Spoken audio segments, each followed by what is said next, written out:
Welcome to the Feel Good Podcast. I'm Merissa Davis, Creative Director here at Clementine Creative, and I am joined today by Paula Buckner, our Senior Graphic Designer.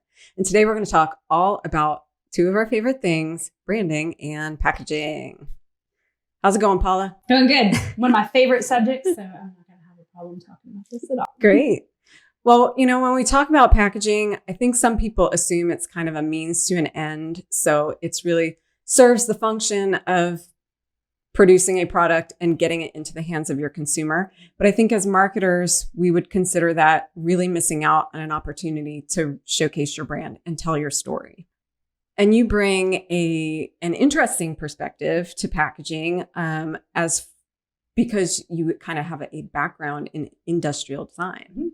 Right. I marry both graphic design and industrial design, which pretty much puts the whole product together. So I'm looking at something not only visually, but structurally as well. I really enjoy the function and form of packaging just as much as I love making them look pretty. That's great.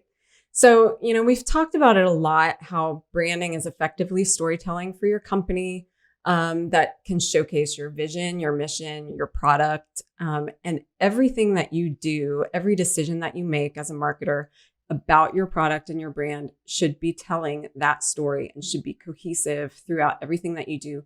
From social media to websites to how you talk about your brand and your product, how you respond to customers and your customer service theories. And I would assume that packaging is no different. Absolutely. Yeah. There are certain companies that by the color of their product and the graphics that they use, you don't even have to read the package to know it belongs to them. Like if you're looking down an aisle in a store or even online, immediately when you see a red color, you know what soda that is. Mm-hmm. Yeah, I know. Coca-Cola is just, when it's a Coca-Cola aisle and you see it all the way down the aisle. Absolutely. You see, and it's not just colors either. It's also like the wave. I mean, Coca-Cola has branded that wave and they use it in all of their products. So you would know that was a Coke product. Absolutely. From that. So when you're on walking down the aisle and you're looking for a new product or a product that you know well and are looking amongst all of its competitors, how do you recommend that a brand would stand out on shelves? There's something called the billboard effect. Just like you see billboards on the side of the road, you have about 3 seconds to catch somebody's attention, whether it's by color or by graphics. Or even by shape of the packaging. If it's a bottle, if it's unique, people might gravitate towards that. But when you have this billboard effect, you've got multiple products in a product line that is consistent and it creates this wall of product. And so if you're loyal to that brand, you'll know exactly where it is on the aisle. But it just it's instead of individual packaging pieces, you've got a whole wall of it at that point. Right. And I think, speaking on color and design and things of that nature, it's almost like that idea of don't judge a book by its cover, except from a product and packaging standpoint. That's almost exactly what you're doing. Yeah. And what you would expect a consumer to be doing as well. Yeah, packaging has personality. I mean, you're speaking to your audience. If you're trying to sell something that's floral and light, you probably don't want to make it all black and brown looking. You want to give the appearance that this is, something light, and that's what that your target audience is looking for. Yeah. So, speaking on color and design just for a second, I feel like that's kind of the primary thought on branding and packaging is that you want it to represent your brand by color. So let's talk about that for just a quick second.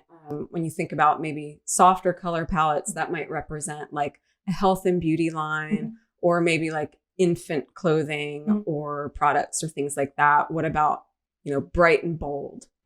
Yeah, that definitely shows that, your product is it's got zest and that can be very eye-catching too, and it can signify a certain product. When you look down like in the toy aisle, you see a lot of blues and reds, and then you see a lot of pinks and purples. Things are changing now, that there's more colors, but typically toy aisles tend to be bright, very vibrant, very energetic, kind of giving you that thought of activity and energy. Right. Yeah. And I think activewear is kind of similar along those lines. And then when you think of a more minimal color palette, maybe it's technology or something really high end that they just keep it very simple. So, that kind of gets that primary stuff out of the way. Let's talk more about materials, because I think materials, some people look at it as just a functional element of the product.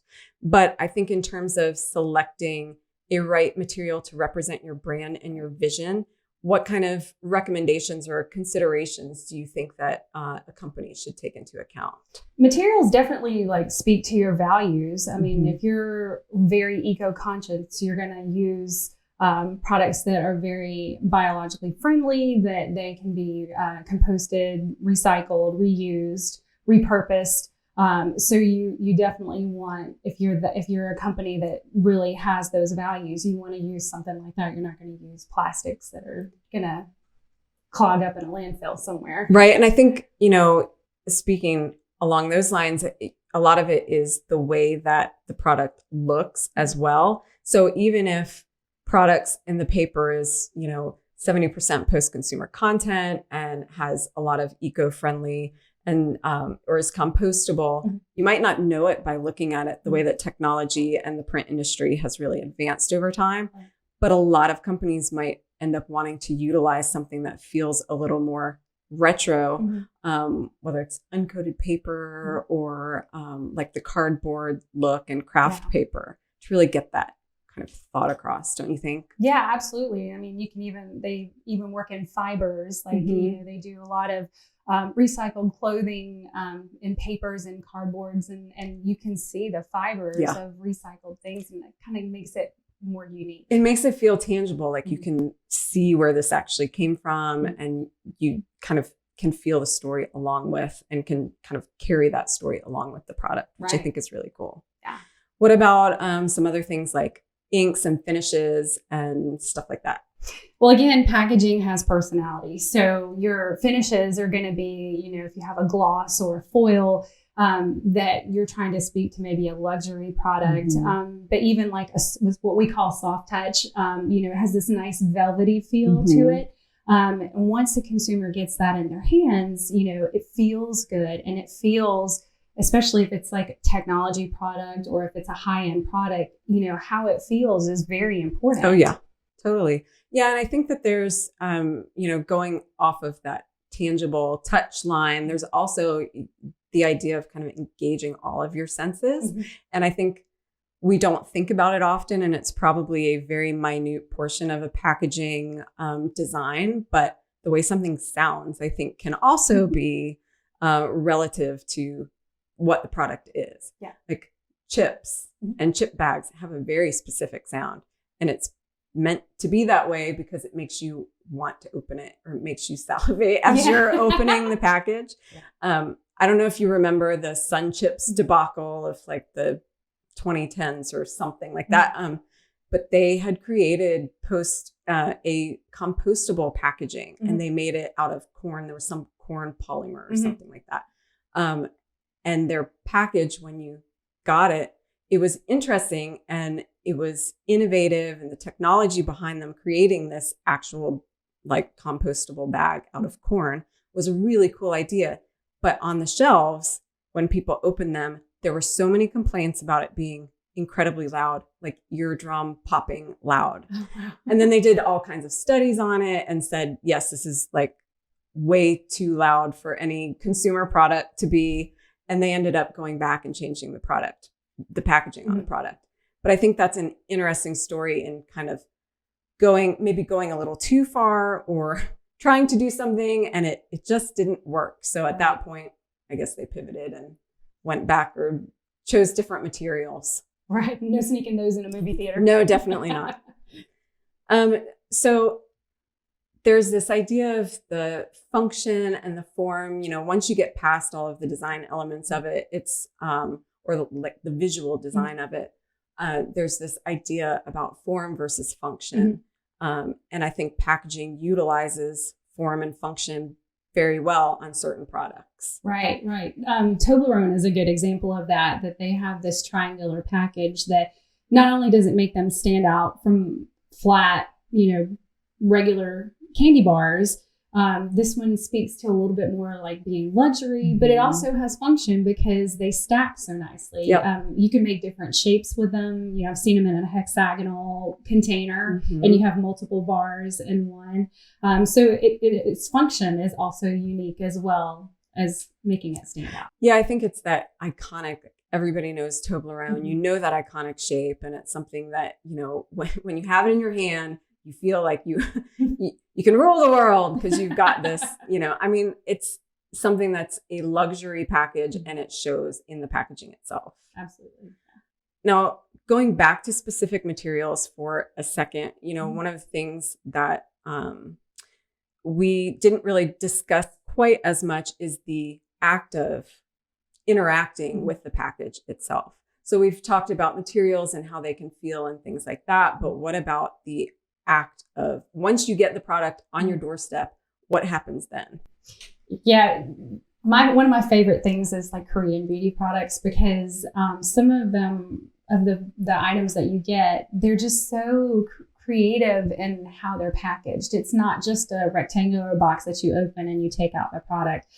It's like a twist top. It has, the graphics are beautiful. And then how you open it is almost like a ceremony. It makes it special. It makes it like a gift from them to you, or, that you're involved in the opening of this product. And it seems a lot more special at that point. Yeah, it gives you even more time with the product too. So by the time you actually get into it, you feel like you've spent more time, you're even more connected with the product, and you haven't even used the product yet. Right. Yeah, that's really interesting. I think Apple products are probably another similar example, like their minimal design and kind of this simple, sleek look and feel, that when you get it and you spend time opening the product and taking out every single little piece and cable and unwinding everything and taking off all of the, little pieces of paper with tabs, and then you finally get to it, it feels like this moment of, this is my Mac. Like, I have gone through all of this work and spent all of this time, and you feel really connected to that product. And I think, we can all agree that Apple has spent a lot of time and a lot of money creating that experience for their customer. Yeah. I think we both had talked about the fact that we still have Apple boxes for products we probably don't even have anymore. Yes. They're just really nice boxes. I can't seem to get rid of them. Like, that is something that, I'm sure there's probably a museum out there somewhere that has all of Apple's product packaging over time. I'm sure it's a lot of white. Well, and if it's a good package, it'll stay around. I mean, I've repurposed boxes. I mean, and butter cookie tins have been used for years to hold buttons and all different things. If it can serve a function after the life of holding the object, that's great, because that keeps the brand's identity in front of the customer for years. Yeah. I mean, you have your grandmother's cookie tin, and, it's Nabisco cookies, and it's been around for years and years and years. That still keeps that brand fresh in your mind. It keeps the brand fresh, and it also gives you like that nostalgic feeling. So when you do see it on the shelves, it kind of brings you back to that moment with your grandmother, or whatever experience you've had with it over time. Yeah. Yeah. Now, taking it off of shelves, we've talked about the billboard effect and how that affects your experience while you're walking through a store. But, now a large portion of consumer activity happens online. So you don't even have a chance to touch a product or look at it and compare it to other things in the stores. What kind of effect, what role do you think that e-commerce has on showcasing your product? Again, the billboard effect when you're cycling through pages and pages of, say you're looking for water, sparkling water, and, that's when your graphics are really going to stand out. And you can create either through creative photography with your product, or with multiple items together, also creating a billboard effect. That helps kind of reach, if you know what you're looking for, you know what you're looking for. But if you're just scrolling through, hey, I want to try some endlessly water. Analysis paralysis, right? Yeah. Well, and so if you see something called liquid death, and it's black, and that's not your vibe. Cup of tea. Yeah. And you see something more like bubbly, which is bright, and talking about those bright, vivid colors, you're looking, Liquid Death to me seems a little scary. It's probably really great water, but I think I gravitate more on the bubbly side. But yeah, looking for fresh, fruity colors. That would be what would really pull someone in. They might know an idea of what they're looking for. So your graphics are going to speak on that, where, whether you have like fresh fruit on there or you're photographing your product with it. You just need to work creatively a little harder to get that message across. Yeah, I think at that point, it's all about understanding your audience and knowing what it is that appeals to them, and then making sure that, again, everything that you do, including your online presentation, is cohesive with that story that you're trying to tell to that audience. Absolutely. So, we've talked a lot about kind of big brands, big thoughts, big companies. What about the small guys? Like, what about small businesses? They don't have necessarily an endless amount of money to put behind product packaging, nor do they have a good partnership opportunity for mass producing their products, because they're probably making them in smaller batch quantities. I think about like craft breweries, how they don't print directly on the can. They do a lot of labels and can it themselves. What kind of things can they do to make sure that their product stands out for the customer? I feel like the smaller companies, it's a double-edged sword, that they have to work a little harder to make themselves stand out above like mass-produced products and packaging. But then that gives them an opportunity to make theirs more special, more personal, and also take that mass-produced packaging, flip it, and use it for themselves. Yeah. I've seen a lot of repurpose where you shred something and you use that as your filler, or they turn a box inside out and put their own graphics on it. So I feel like the smaller companies can be, a little more creative and make things a little more special. And it brings you closer to the product, and then people would gravitate to that. Yeah, it really gives them an opportunity to create something that feels even more unique to them.